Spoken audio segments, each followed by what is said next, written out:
संगीता आजूबाजूच्या नयनरम्य वातावरणात फिरत होती.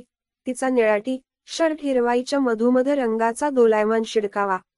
तिचे लांब सडक काळेभुआ केस धबधब्यासारखे तिच्या पाठीवरून खाली आले होते.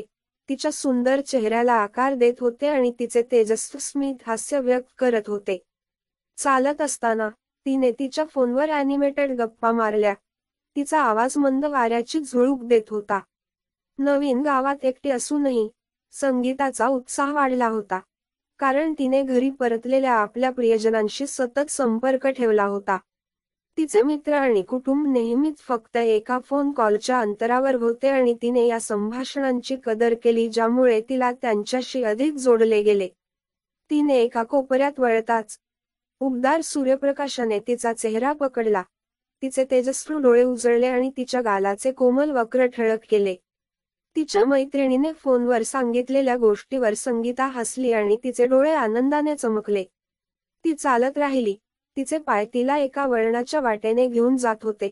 सुंदर इमारतींनी नटलेल्या नैसर्गिक वातावरणात अखंडपणे मिसळल्यासारखे वाटत होते. संगीताचे दिवस आनंदाने आणि हास्याने भरलेले होते. ती तिच्या आवडत्या निळ्या रंगाचा टी शर्ट घालत असली किंवा निळ्या रंगाची साडी नेसलेली असो, संगीताने आत्मविश्वास आणि आनंदाची भावना व्यक्त केली.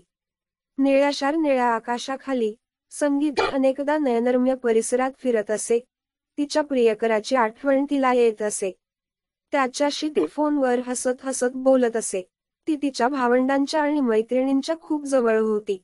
एक अभिमानी हिंदू म्हणून संगीताला तिचा वारसा आणि संस्कृतीशी खोलवर जोडले गेले.